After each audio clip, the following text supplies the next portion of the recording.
사회적 거리두기를 하기 때문에 큰 대형 상가나 오피스나 중대형 상가가 컸다고도 할 수 있습니다. 공세률.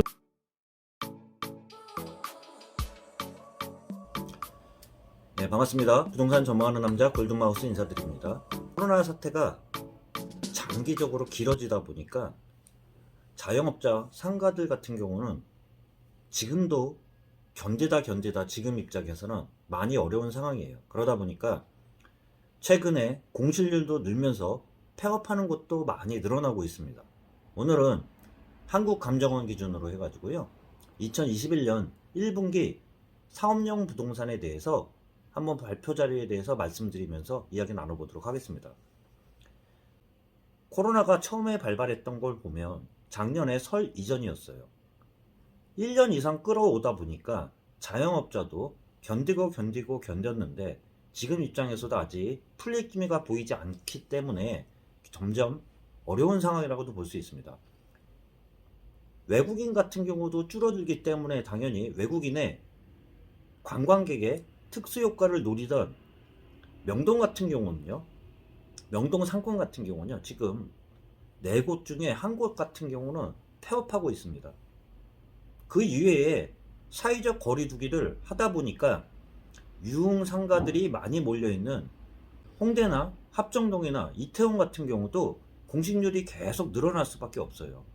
공식률이 는다고 한다는 거는 그만큼 임대료도 내려갔다는 이야기고, 당연히 임대료도 내려갔다는 얘기고, 당연히 시설비 권리금도 떨어졌다고도 할 수 있습니다. 한국부동산원 자료를 보고 이야기 한번 나눠보도록 하겠습니다. 21년 1분기 상업용 부동산 임대 동향 조사 결과입니다. 좀 흐리지만요, 분기별 임대가격 지수들을 보면 분기별 임대가격 지수 추세를 봐도요, 기울기가 19년 1분기부터 해서 계속 하락을 타고 있다고도 볼 수 있습니다. 오피스, 중대형 상가, 소규모 상가, 집합 상가 할 것 없이 계속 하락을 하고 있는 상황이에요. 그만큼 코로나 사태가 1년 이상 늘어나다 보니까 자영업자가 계속 힘든다는 것도 임대가격 추세를 보면 바로 나타난다고도 볼 수 있습니다. 투자 수익률 같은 경우는 오피스 2.04%, 중대형 상가 1.69%, 소규모 상가 1.48%, 집합 상가 1.38%라고 할 수 있습니다. 상가 투자할 때 가장 중요한 점이라고 할 수 있는 게 공실률이 안 나야 되는데요. 임대료 같은 경우는 인데요, 오피스, 중대형 상가, 소규모 상가, 집합 상가입니다. 가장 중요한 게 공실이 안 나야 된다고도 말씀드릴 수 있습니다. 상가 같은 경우는 공실이 안 나야 되는데요, 분기별 공실률 추세를 봐도요, 오피스는 전년 분기 해서도요 11.1%로 늘었습니다. 전년 대비해서도요, 전년 동기 대비해서도 0.1% 늘었습니다. 중대형 상가 같은 경우는 전분기 대비 13%의 공실률 추세를 봐도 멈추지는 않고 더 늘어나는 추세라고도 할 수 있습니다. 전년 대비해서도 0.3% 증가했습니다. 소규모 같은 경우는요, 전년 대비해서는 그나마 공실률은 좀 줄어드는 상황이라도 할 수 있습니다. 2021년 1분기는 6.4%로 오피스나 중대형 대비해서는 공실률이 좀 줄어드는 추세면서 전년 대비해서도 마이너스 0.7% 줄었다고도 할 수 있습니다. 사회적 거리두기를 하기 때문에 큰 대형 상가나 오피스나 중대형 상가가 컸다고도 할 수 있습니다. 공실률 추세를 보면요, 소규모도 소규모지만 오피스나 중대형 상가 위주로 공실률이 아직 늘어나고 있는 추세라고 볼 수 있습니다. 또한 작년 정기 대비해서도 상승률이 계속 증가하는 추세라고 할 수 있습니다. 대비해서는 소규모는 그나마 공실률이 전분기 대비는 좀 줄면서 전년 대비해서도 좀 낮아지는 모습이라고도 할 수 있습니다. 상업용 부동산 건물 유형을 먼저 알아야지 정확하게 볼 수 있는데요, 오피스 같은 경우 오피스, 중대형 상가, 소규모 상가, 집합 상가로 나눌 수 있습니다. 그 중에 건물 전체의 1인 소유 또는 공동 소유 같은 경우는 오피스나 중대형 상가, 소규모 상가라고도 할 수 있습니다. 오피스는 업무용 사무실이라고 생각할 수 있습니다. 업무용 사무실이면서 6층 이상을 오피스라고 하고요. 중대형 상가나 소규모 상가는 규모에 따라 정해진다고 할 수 있습니다. 일반 건축물 대장상 주용도가요. 제1종, 제2종, 근린생활시설, 판매시설, 운동시설, 위락시설이라고 할 수 있습니다. 이 중에 3층 이상이거나 연면적 330제곱미터 초과했을 때는 중대형 상가,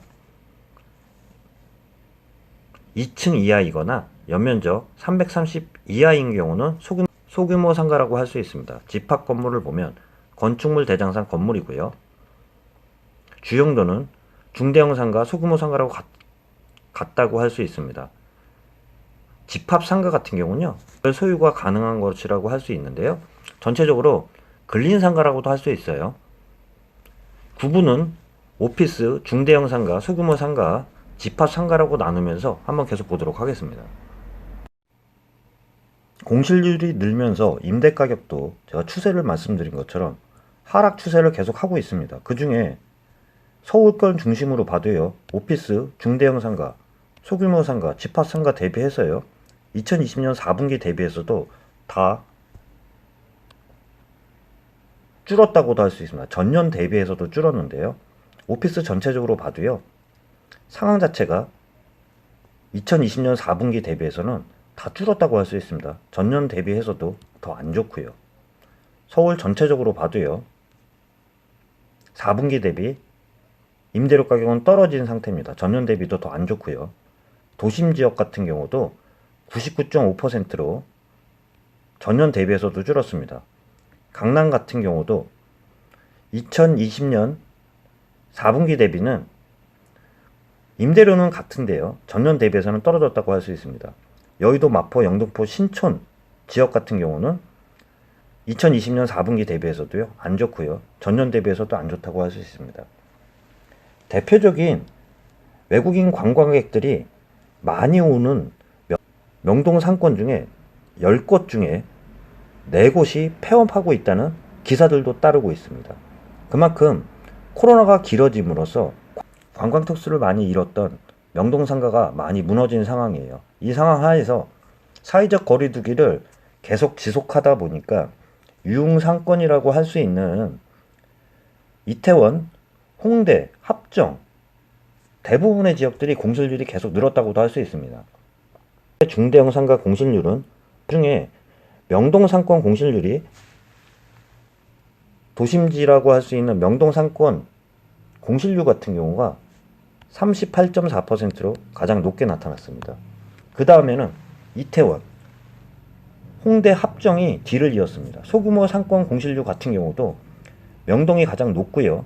이태원, 홍대, 합정 순으로 서울 평균 6.5% 대비해서도 보면 전체적으로 서울 평균에서도 훨씬 상회하는 지역이 명동 상권, 이태원 상권, 홍대, 합정이라고도 할 수 있습니다. 그만큼 외국인 관광객들이 많이 줄다 보니까 직격탄을 맞은 곳이 명동이나 이태원 상권이라고 할 수 있습니다. 그 이외에 사회적 거리두기를 하다 보니까 유흥주점이나 음식점들이 많이 모였던 대학교 주변이라고 할 수 있는데, 학세권이라고도 할 수 있는데, 그동안 홍대나 합정 같은 경우도 상가 공실률이 늘어나면서 직격탄을 맞고 있는 상황이라고도 볼 수 있습니다. 빈 상가가 늘어나면 당연히 상가 임대료는 하락할 수밖에 없는데요. 지금 보시다시피 오피스, 중대형 상가, 소규모 상가, 집합 상가 대비해서도요, 2020년 대비해서도요, 대부분 줄었습니다. 강남 지역만 4, 4분기 대비해서는 같이 유지하고 있다고도 볼 수 있습니다. 중대형 상가, 소규모 상가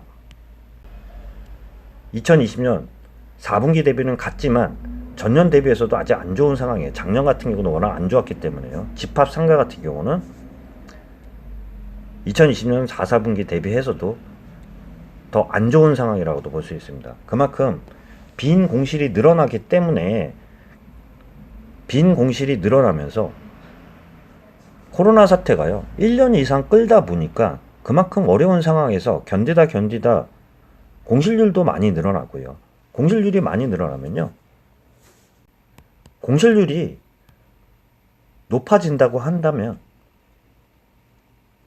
임대료 가격은요, 떨어질 수밖에 없어요. 그 상황 하에서 권리금 또한 당연히 떨어진다고도 할 수 있습니다. 그러면 투자 수익률 같은 경우도 그만큼 안 좋다고 할 수 있어요. 공실률이 많이 는다는 거는 그만큼 상업용 부동산을 투자하는 사람들한테 가장 큰 위험 부담이라고도 할 수 있는데요. 너무 길게 끌다 보니까 이런 상황이 될 수 있어요.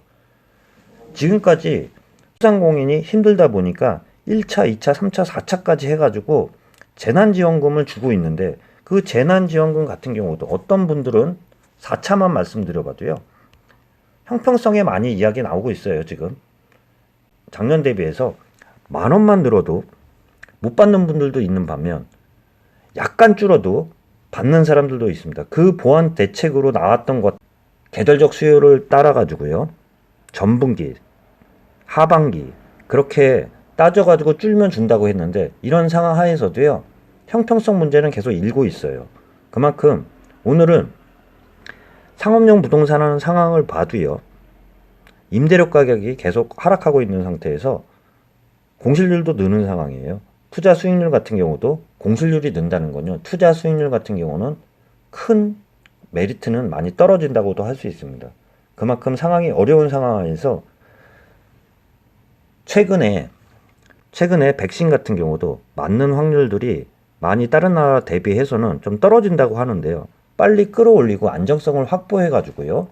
재난지원금을 자꾸 주기보다는 빨리 백신을 맞고 사회적 거리두기가 없어져야지 상가를 운영하는 사람 입장이나 관광객들이 다시 돌아오면서 대표적인 서울 상권이라고 할 수 있는 명동이나 이태원 상권이나 또한 대학교 주변이라고 할 수 있는 학세권의 대표적이라고 할 수 있는 홍대 합정 같은 경우도 상권이 살아나면서 그만큼 소상공인도 살아날 수 있다는 그런 말씀과 함께